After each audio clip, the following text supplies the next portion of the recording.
سوچیں ایک ایسا شہر جہاں خوف نے ہر دل کو اپنی لپیٹ میں لے لیا ہو، لوگ گھروں سے باہر نکلنے میں خوف محسوس کرتے ہوں، ایک ایسی جگہ جہاں گھر سے باہر قدم رکھنا بھی خطرے سے بھرا ہوا محسوس ہوتا ہو۔ یہ 2002 کی بات ہے، منٹگومری کاؤنٹی، میری لینڈ، واشنگٹن ڈی سی، جہاں ایک پراسرار نشانے باز کی گولی کے بعد ایک معصوم زندگی کو ختم کر دیا گیا۔ نہ کوئی اشارہ، نہ کوئی وارننگ، کہانی کا ہر لمحہ آپ کے رونگٹے کھڑے کر دے گا۔ صرف ایک شخص ہی جان سے نہیں گیا، پے در پے، پے در پے۔ ایک دن ایک 55 سالہ شخص اپنی گاڑی پارک کر رہا تھا جب اچانک ایک گولی اس کے جسم میں پیوست ہو جاتی ہے اور وہ موقع پر ہی دم توڑ دیتا ہے۔ لیکن یہ خوفناک کہانی کئی مہینوں تک چلتی رہتی ہے۔ اگلے دن ایک آدمی اپنے لان میں کام کر رہا تھا کہ اسے بھی گولی مار دی گئی۔ پھر ایک ٹیکسی ڈرائیور گیس اسٹیشن پر اپنی گاڑی میں گیس فل کر رہا تھا کہ اچانک وہ بھی زمین پہ گر جاتا ہے۔ اگلے دن ایک خاتون پوسٹ آفس کے باہر مار دی جاتی ہے۔ ابھی لوگ پورے دن میں ہونے والی وارداتوں کے حوالے سے صدمے سے باہر نہیں آ سکے تھے کہ اسی رات ایک بوڑھے آدمی کو بھی سڑک پر چلتے ہوئے گولی مار دی گئی۔ ہر طرف خوف پھیل چکا تھا، لوگ گھروں سے نکلنے سے ڈر رہے تھے اور انہیں نہیں معلوم تھا کہ ہو کیا رہا ہے۔ منٹگومری کاؤنٹی کا پولیس چیف، جس کا نام موس تھا، اس پراسرار سلسلے کو سمجھنے کی کوشش کر رہا تھا۔ موس اس کے خاصی پولیس اہلکار بھی شدید پریشانی کا شکار ہو گئے کہ یہ ایسا ہو کیا رہا ہے۔ اچانک ایک پرسکون شہر کو کس کی نظر لگ گئی کہ یہ پے در پے لوگوں کی جان لے رہا ہے اور ان کو شکار بنانے والا یا بنانے والے ابھی تک پولیس کی پہنچ سے دور تھے۔ پولیس کو معلوم نہیں تھا کہ یہ شکار بنانے والے ہیں یا بنانے والا ہے۔ وہ کسی بھی قسم کا کوئی ثبوت نہیں چھوڑ رہے تھے جس کی مدد سے پولیس آگے بڑھ پائے اور ان کو اس خوفناک مہم سے روک سکے۔ اتنے بڑے واقعات کے باوجود جب پولیس کے سامنے وکٹمز موجود تھے، لیکن اگر موجود نہیں تھا تو ثبوت۔ اتنے لوگوں کے جان جانے کے بعد بھی پولیس ابھی تک اندھیرے میں تھی، کیونکہ ہر شکار مختلف تھا۔ جن لوگوں کی جان لی گئی ان میں کسی قسم کا کوئی تعلق نظر نہیں آ رہا تھا، بس ایک عجیب اور خطرناک سلسلہ چل رہا تھا۔ اگلے دن ایک اور خاتون گاڑی میں سامان لوڈ کر رہی تھی کہ گولی کی آواز آتی ہے، مگر خوش قسمتی سے وہ بچ جاتی ہے۔ اس کی وجہ سے پولیس مزید الجھ جاتی ہے۔ اب تک پورا شہر خوف میں ڈوبا ہوا ہے۔ ہر کوئی سوچ رہا ہے یہ ہو کیا رہا ہے، کون ہے یہ قاتل۔ ہر ایک کی جان خطرے میں ہے، کوئی بھی محفوظ نہیں ہے۔ کچھ دن بعد ایک 13 سالہ لڑکا، جسے خوف کا مارے بھی معلوم نہیں تھا، وہ اپنی خالہ کی گاڑی سے نکلا ہے تاکہ وہ اسکول جا سکے۔ اچانک اس پر بھی گولی چلتی ہے۔ جب پولیس وہاں پہ پہنچتی ہے تو ایک ٹیرو کارڈ ملتا ہے جس پر قاتل کا پیغام تھا کہ مجھے گاڈ کہو، یعنی مجھے خدا کہو۔ اب تو پورا شہر شدید تناؤ میں ہے۔ ہر گیس اسٹیشن، ہر پارک، ہر گلی خطرے سے بھری ہوئی محسوس ہوتی ہے۔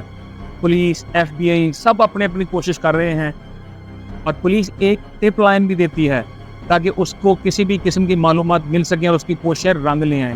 وہ چاہتی ہے کہ اس قاتل تک پہنچا جائے، لیکن ابھی تک وہ ایک سائے کا پیچھا کر رہے تھے۔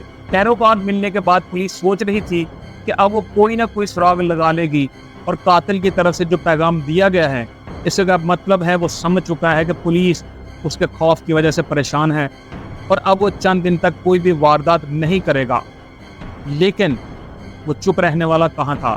جب یہ ٹیرو کارڈ پولیس کو ملتا ہے تو اس کے اگلے ہی دن ایک اور شخص کو اس جہاں سے اس جہاں پہنچا دیا جاتا ہے۔ ہر واردات، ہر گولی کے ساتھ خوف پھیل رہا ہے۔ سکولز لاک ڈاؤن ہیں اور والدین بچوں کو گھروں سے باہر نہیں جانے دے رہے، اور کون جائے گا ان حالات میں گھر سے باہر، مطلب اپنی جان سے ہاتھ گنوانے کے مترادف تھا۔ یہ واقعہ اتنا بڑا ہو جاتا ہے کہ اس کو نیشنل میڈیا بھی کور کرنا شروع کر دیتا ہے، اور گھروں میں چھپے بیٹھے لوگ اس حوالے سے آگاہی حاصل کرنا شروع کر دیتے ہیں، اور اس آگاہی کی وجہ سے ان میں خوف مزید بڑھ جاتا ہے، کیونکہ پولیس کی طرف سے ابھی تک کسی قسم کی کارروائی سامنے نہیں آئی۔ اگلے چند دنوں میں مزید 3 لوگوں کو گولی مار دی جاتی ہے، جن میں سے صرف ایک بچ پاتا ہے۔ مگر ان واقعات میں پولیس کو پہلی بار گولی کا ایک سراغ ملتا ہے، اور انہیں پتہ چلتا ہے کہ سب حملے ایک ہی آتشی اسلحہ سے ہوئے۔ یہ ایک بھیانک انکشاف تھا۔ اس گولی کی وجہ سے پولیس کے علم میں آ جاتا ہے کہ سب وارداتیں جڑی ہوئی ہیں، مطلب ایک ہی شخص یا ایک ہی گینگ اس میں ہے۔ پھر پولیس کو جنگل میں ایک تاوان کا نوٹ ملتا ہے جس میں قاتل خود کو ایک بار پھر خدا کہہ رہا ہے اور $10 ملین کا مطالبہ کر رہا ہے۔ وہ ساتھ ہی یہ بھی دھمکی دیتا ہے کہ اگر اس کو مطلوبہ تاوان نہ دیا گیا تو وہ لوگوں کی جان لیتا رہے گا. یعنی وہ تاوان کا مطالبہ تو کر ہی رہا تھا اور ساتھ ہی ساتھ خود کو گاڈ بھی کہہ رہا تھا. یعنی پہلے جو ٹیرو کارڈ ملا اس میں بھی اس نے گاڈ کا ورڈ یوز کیا اور اب جو رینزم نوٹ ملا اس میں بھی اس نے گاڈ کا ورڈ یوز کیا. وہ کہنا کیا چاہ رہا تھا؟ تاوان کا نوٹ دینے کے کچھ دن بعد اس پاگل شخص نے ایک بس ڈرائیور کی بھی جان لے لی. یہ ڈرائیور اس وقت اپنی شفٹ کی تبدیلی کے مرحلے میں تھا جب اس کو اس جہاں سے اس جہاں پہنچا دیا گیا. یعنی کہ وہ پولیس کو اپنا پیغام دینے کے بعد بھی وہ شوٹنگ ختم کرنے کا نام نہیں لے رہا تھا اور خوف کے سائے گہرے ہو رہے تھے. لگ ایسے رہا تھا کہ جیسے اس خونی سلسلے کا کوئی انجام نہیں ہوگا اور پولیس قاتل تک نہیں پہنچ سکے گی اور وہ کھلے عام لوگوں کی زندگیوں سے کھیلتا رہے گا. مگر پولیس دن رات اس کیس پر کام کر رہی تھی. تاوان کے نوٹ میں قاتل نے ایک اور اشارہ دیا کہ اس نے ایک بار پولیس کو ٹپ لائن پر کال بھی کی اور پولیس نے اس کال کو دیکھا اور یہ واقعی سچ تھا. کسی نے ٹپ لائن پر کال کی تھی اور اس نے دعویٰ کیا تھا کہ وہ الاباما میں ہونے والی ڈکیتی میں ملوث ہے اور ساتھ ہی پورے راستے میں وہ شوٹنگ بھی کرتا رہا ہے. پولیس نے سوچا کہ یہ کسی اور جرم کا معاملہ لگتا ہے کیونکہ الاباما اور میری لینڈ دونوں بہت فاصلے پہ تھے. میری لینڈ میں جانیں لی جا رہی تھی اور پولیس کا اس میں فوکس تھا کہ قاتل کو پکڑا جائے. اس لیے پولیس نے اس کال کو اگنور کیا. لیکن کیا معلوم تھا کہ یہ سب ایک ہی داستان کا حصہ ہیں. انہوں نے الاباما میں ہونے والی ڈکیتی کی تفتیش کی تو پتہ چلا کہ حادثاتی طور پر ڈاکو نے جائے وقوع پر اپنا فنگر پرنٹ چھوڑ دیا تھا. سب پولیس والے اور ایف بی آئی کے لوگ اس پریشانی کا شکار تھے کہ آخر یہ پراسرار شوٹر ہے کون جو پے در پے لوگوں کی جان لے رہا ہے اور وہ ابھی تک قانون نافذ کرنے والے اداروں کے پہنچ سے بھی دور ہے. اس واردات کا آغاز اس شخص سے ہوتا ہے جس کا نام جان محمد ہے. ایک دن جان محمد سفر کر رہا تھا اور اینٹیگوا میں اس کی ملاقات ایک بچے جس کا نام مالو ہے اس سے ہوتی ہے. مالو کی عمر 14 سال ہے. جان محمد اس کو اپنے بیٹے کی طرح عزیز رکھتا ہے اور وہ سالوں تک ایک دوسرے سے جڑے رہتے ہیں. پھر 3 سال بعد وہ دونوں واشنگٹن یعنی امریکہ آتے ہیں. اس وقت جان محمد کی عمر 41 سال جبکہ مالو کی عمر 17 سال تھی. جان محمد کو اکثر بات پہ غصہ آتا تھا. یعنی آپ کہہ سکتے ہیں کہ وہ ایک غصیلی طبیعت والا آدمی تھا اور خاص طور پہ اس کو اپنی سابقہ بیوی پر تو بہت ہی زیادہ غصہ تھا. اوپر سے اس کو یہ بھی پتا تھا کہ فلم فرائی کرنے والا سامان کیسے استعمال کرتے ہیں کیونکہ جان محمد مال کو بطور والد سنبھال رہا تھا اور اسے پیار بھی کرتا تھا. وہ اس کو ایک دن بتاتا ہے کہ وہ ایک خفیہ مشن شروع کرنے جا رہا ہے اور وہ چاہتا ہے کہ مال اس کا ساتھ دے.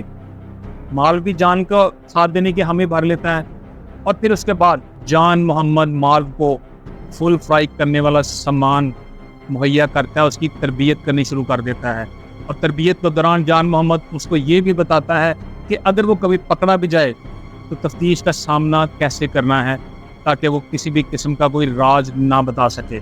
جب مالووں کی تربیت مکمل ہو جاتی ہے تو جان محمد اس کو پہلا ٹاسک سونپتا ہے اور اسے کہتا ہے کہ اس کی سابقہ بیوی کی دوست کی بھانجی کو مارنا ہے. اور مالو بے خوف ہو کے اس کے دروازے پہ جا کے دستک دیتا ہے اور جیسے ہی وہ باہر آتی ہے وہ اس کو مار دیتا ہے. پھر کچھ دنوں کے بعد دونوں امریکہ کے روڈ ٹرپ پر نکل جاتے ہیں اور اس دوران جان محمد مالووں کو ٹاسک سونپتا ہے اور مالوو ان ٹاسک کو پورا کرتا رہتا ہے.